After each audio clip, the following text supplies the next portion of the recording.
dari Yakub jadi Israel. Kejadian 32 ayat 28. Lalu kata orang itu, namamu tidak akan disebutkan lagi Yakub, tetapi Israel, sebab engkau telah bergumul melawan Allah dan manusia, dan engkau menang.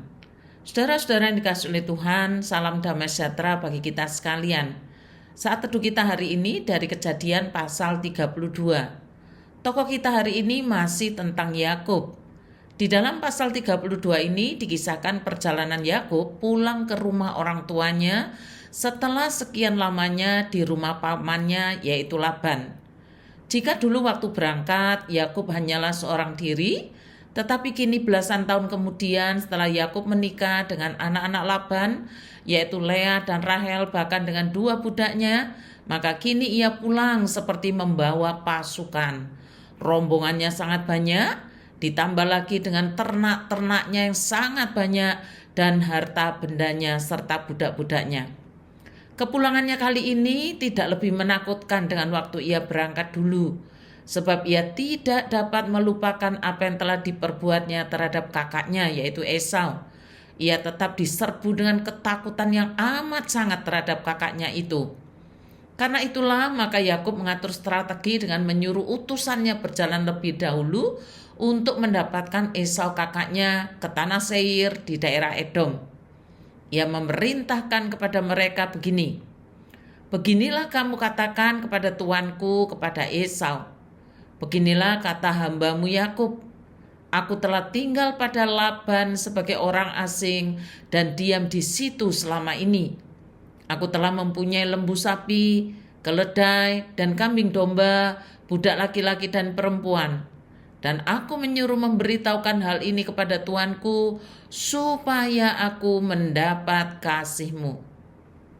Apa yang terjadi setelah utusan itu kembali?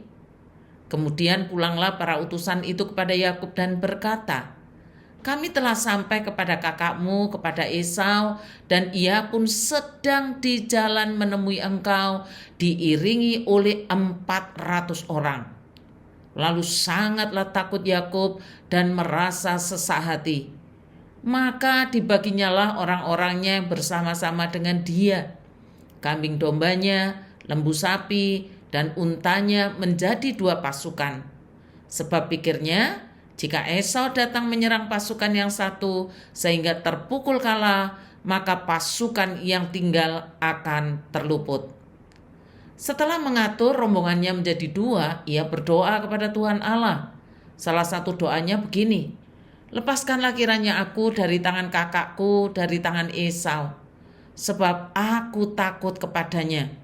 Jangan-jangan ia datang membunuh aku, juga ibu-ibu dengan anak-anaknya.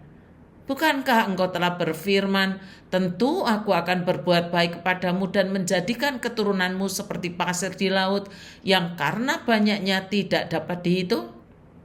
Saudara-saudara, apa yang dialami Yakub ini rasanya campur aduk.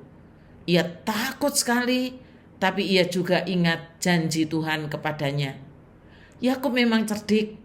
Setelah dibagi menjadi 2 rombongan terpisah, ia mengirimkan persembahan untuk kakaknya itu. Tujuan Yakub mengirimkan persembahan itu dicatat dalam ayat 20. Sebab pikir Yakub, baiklah aku mendamaikan hatinya dengan persembahan yang diantarkan lebih dahulu. Kemudian barulah aku akan melihat mukanya. Mungkin ia akan menerima aku dengan baik. Jadi persembahan itu diantarkan lebih dahulu, tetapi ia sendiri bermalam pada malam itu di tempat perkemahannya. Pada malam itu, pada malam ketika Yakub bermalam, Yakub bangun dan ia membawa kedua istrinya, kedua budaknya perempuan, dan ke-11 anaknya, dan menyeberang di tempat penyeberangan sungai Yabok. Sesudah ia menyeberangkan mereka, ia menyeberangkan juga segala miliknya. Lalu tinggallah Yakub seorang diri, dan seorang laki-laki bergulat dengan dia sampai fajar menyingsing.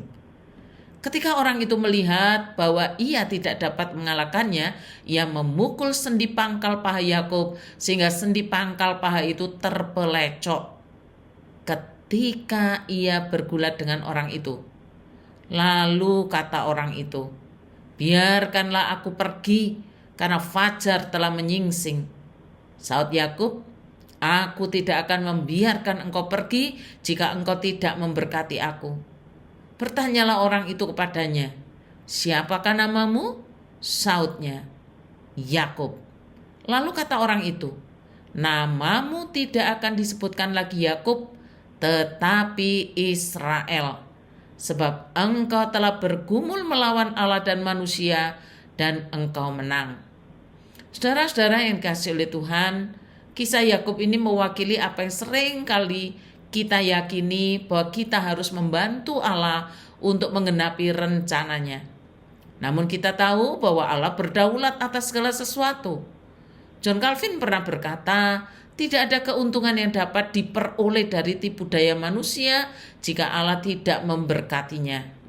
Sebaliknya, kasih karunia-Nya bisa melimpah bahkan melalui kelemahan kita. Kita sering terjebak dalam godaan ingin mengatur dan menentukan hidup dengan cara kita sendiri. Maka tidak heran kita sering dipenuhi kekhawatiran, rasa panik, overthinking terhadap hal-hal di luar kemampuan kita.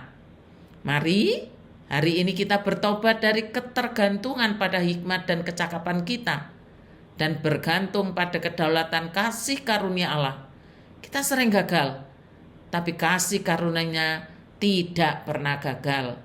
Selamat ulang tahun Marshall Krisnadi, Yurika Feodor Lau. Doa akan saya japri. Terima kasih, Tuhan Yesus memberkati.